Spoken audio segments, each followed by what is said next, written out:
আমাদের পুরো ডাকসু এবং সেই 90-এর ডাকসু খালিল কবির খোকন, নাজিমুদ্দিন আলম সহ, ফজলক মিলন সহ আমরা সেই 90-এর যারা সর্বদলীয় ছাত্র একটি নেতৃবৃন্দ ছিলেন সকলকে নিয়ে আমরা সাইফুদ্দিন মনির বাড়িতে যাব, তার কবর জিয়ারত করব এবং বিশেষ করে তার পক্ষ থেকে ডিএলএর সংগ্রামী সাধারণ সম্পাদক এবং এক সময়ের তুখুর ছাত্র নেতা, এক সময়ের আমাদের রাজপথের আমাদের সাথে আন্দোলন করেছেন খোকন চন্দ্র দাস যে কথাটি বলছেন যে তার নামে একটা রাস্তার নামকরণ করা, ইনশাল্লাহ সময় সুযোগ মতো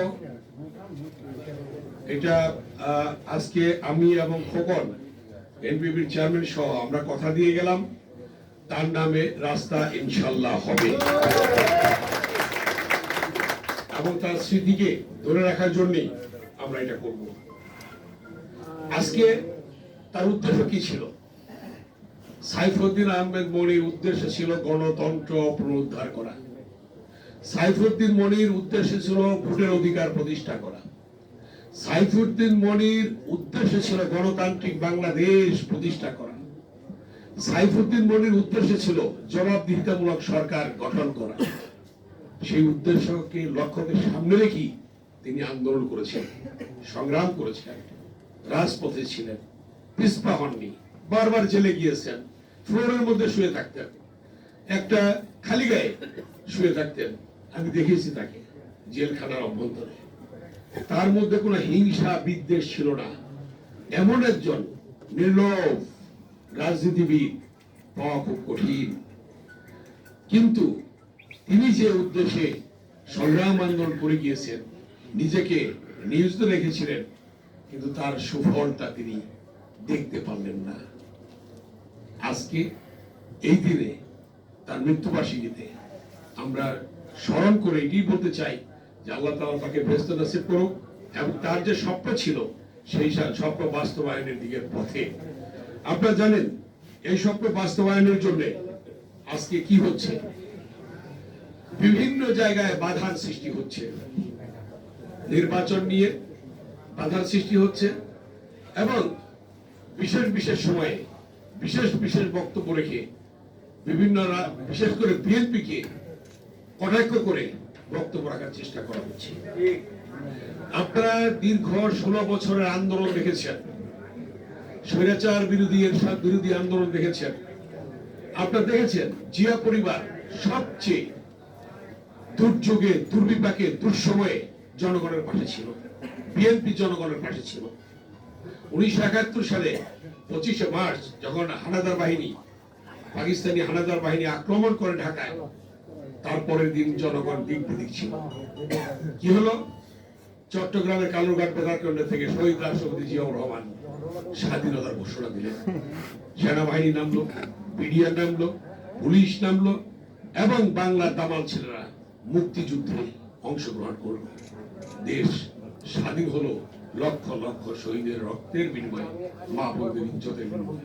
জিয়া পরিবার থেকে নেতৃত্ব জিয়াউর রহমান 90 স্বৈরাচার বিরোধী আন্দোলন, যখন গণতান্ত্রিক সরকারকে হটিয়ে এরশাদ ক্ষমতা দখল করে দীর্ঘ 9 বছর আপসীর নেতৃত্ব দিয়ে দেশ নেত্রী বেগম খালেদা জিয়া বাংলাদেশের গণতন্ত্র পুনরুদ্ধার করল এবং তার পরবর্তীতে জানেন জিয়া পরিবার থেকে নেতৃত্ব দেওয়া হয়েছিল আপসীন ভাবে।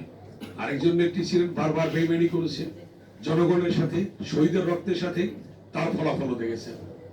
91 সালে বিএনপি ক্ষমতায় আসলো, ষড়যন্ত্র শুরু হলো, চক্রান্ত শুরু হলো। বিএনপির তৎকালীন সিনিয়র যুগ্ম মহাসচিব তারেক রহমান এই বাংলাদেশকে সামনের দিকে এগিয়ে নিয়ে যাওয়ার জন্য, জিয়ার স্বপ্ন বাস্তবায়নের জন্য, একটি আধুনিক বাংলাদেশ গড়ে তোলার জন্য তিনি চেষ্টা করলেন।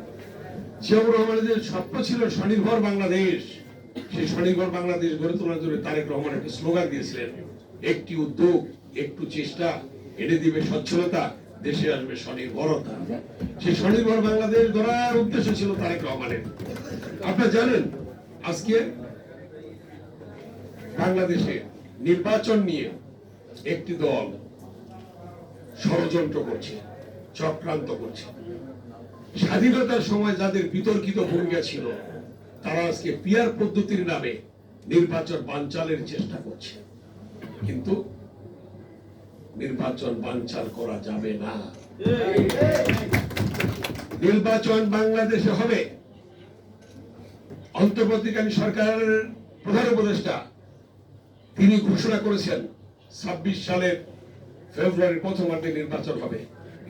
এই নির্বাচন ইনশাল্লাহ হবে এবং এই নির্বাচনে বাংলাদেশে এসে বিএনপির ভারপ্রাপ্ত চেয়ারম্যান তারেক রহমান এই নির্বাচনে অংশগ্রহণ করবেন এবং নির্বাচনের প্রচারণায় তিনি থাকবেন বাংলাদেশে ইনশাআল্লাহ। আপনারা দেখবেন যে তারেক রহমান যে কথাগুলি বলেছিল সেই কথাগুলি সত্য হয়েছিল। যেমন দুই একটা এক্সাম্পল দেব আমি। তিনি বলেছিলেন দেশ যাবে কোন পথে, ফয়সালা হবে রাজপথে। কথাটি চিন্তা করে দেখবেন আপনারা কিভাবে 52 ভাষা আন্দোলন, মায়ের ভাষা প্রতিষ্ঠার জন্য সালাম বরকত রফিক রক্ত দিয়েছে, রাজপথে ফয়সালা হয়েছে তাদের রক্তের বিনিময়ে। 62 শিক্ষা আন্দোলন, ওয়াজুল্লাহ বাবুরের রক্তের বিনিময়ে সেদিন শিক্ষার অধিকার আমরা পেয়েছিলাম, রাজপথে ফয়সালা হয়েছে। 69 গণঅভ্যুত্থান, শহীদ আসাদের রক্তের বিনিময়ে আমরা সফল গণঅভ্যুত্থান পেয়েছিলাম, রাজপথে ফয়সালা হয়েছে। আপনারা দেখেছেন 71 মুক্তিযুদ্ধ, রাজপথে ফয়সালা হয়েছে লক্ষ লক্ষ শহীদের রক্তের বিনিময়ে। আপনারা দেখেছেন 90 স্বৈরাচার বিরোধী গণতান্ত্রিক আন্দোলন, জিহাদ, ডাক্তার মিলনের রক্তের বিনিময়ে রাজপথে ফয়সালা হয়েছে, আমরা গণতন্ত্র পেয়েছি। 24-এ তারেক রহমান যে কথাটি বলেছিলেন যে এক দফার আন্দোলন, তার মুখ দিয়ে যে প্রতিধ্বনি হয়েছিল যে বিনা ভোটের এমপিরা যারা পার্লামেন্টে বসে আছে তাদেরকে জনগণ পার্লামেন্ট থেকে বের করে নিয়ে আসবে, হয়েছে সেটা। তিনি বলেছিলেন বিনা ভোটের এমপি যারা মন্ত্রী হয়ে সচিবালয়ে বসে আছে তাদেরকে জনগণ বের করে নিয়ে আসবে সচিবালয় থেকে, সত্য হয়েছে। তারপরে যদি বিনা ভোটের সরকার ফ্যাসিস্ট খুনি শেখ হাসিনা পদত্যাগ না করে গণভবন থেকে জনগণ তাকে বের করে নিয়ে আসবে, ফয়সালা হয়েছে, সত্য হয়েছে, রাজপথে ফয়সালা হয়েছে এবং সেই বিনা ভোটের ফ্যাসিস্ট খুনি শেখ হাসিনাকে তাকে গণভবন থেকে জনগণ বের করে নিয়েছে। অতএব তিনি সুদূর প্রসারী চিন্তা ভাবনা করেছেন। তিনি দেশপ্রেমের উজ্জ্বল দৃষ্টান্ত রেখেছেন তারেক রহমান। কি কথাটি বলেছেন? দিল্লি নয়, যেটা মনির মুখ দিয়ে উচ্চারিত হয়েছিল। তারেক রহমানের সাথে বারবার সাক্ষাৎ করেছিল মনি ভাই। এই মনি ভাইকে নিয়ে আমি তারেক রহমানের সাথে বারবার সাক্ষাৎ করিয়ে দিয়েছি, কথা বলেছি। সেই কথাটি উচ্চারিত হয়েছে তারেক রহমানের মুখ দিয়ে। দিল্লি নয়, পিন্ডি নয়, নয় অন্য কোন দেশ, সবার আগে বাংলাদেশ। দেশপ্রেমের উজ্জ্বল দৃষ্টান্ত রেখেছেন তারেক রহমান, সবার আগে বাংলাদেশ, আর কোনো কথা নেই। যে কথাটি বলেছিলেন দেশটিতে বেগম খালেদা জিয়া যে আমি অন্য কোন দেশে যাব না, আমি বাংলাদেশে জন্মগ্রহণ করেছি, বাংলাদেশি থাকবো, তারপরে তার উপর নির্যাতন চলে আসবে।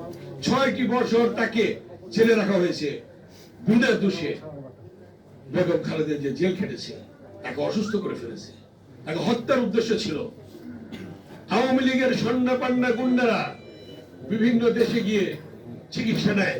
3বারের প্রধানমন্ত্রী, সেক্টর কমান্ডারের স্ত্রী, বীরুত্তমের স্ত্রী, বাংলাদেশের প্রথম রাষ্ট্রপতির স্ত্রী, রণাঙ্গনের মুক্তিযোদ্ধা, জেড ফোর্সের জিয়াউর রহমানের স্ত্রী, অধিনায়ক জিয়াউর রহমান, সেই সেনা প্রধানের স্ত্রী, তার স্ত্রী, 3বারের প্রধানমন্ত্রী বেগম খালেদা জিয়া বিদেশে চিকিৎসা যেতে পারেন না। আজকে আল্লাহ তাআলা তো সেটা ফয়সালা করে দিয়েছে, পতন হয়েছে। একদিন আগেও বলছিল যে ফ্যাসিস্ট খুনি শেখ হাসিনা, যে আওয়ামী লীগ পালায় না, শেখ মুজিবুর রহমান পালায় না, কিন্তু কি দেখলাম একদিন পরেই পালাতে বাধ্য হয়েছে, জনগণ পালাতে বাধ্য করেছে। অতএব জনগণের শক্তির উপর কোনো শক্তি নেই। যে কথাটি দেশটা তারেক রহমান বলেছেন, যে কথাটি সাইফুদ্দিন মনি বলেছেন এবং রাজপথে থেকে সেটা প্রমাণ করেছেন সাইফুদ্দিন মনি। যাই হোক, আমি আর বক্তব্য দীর্ঘায়িত না করে সাইফুদ্দিন মনির আত্মার মাগফিরাত কামনা করে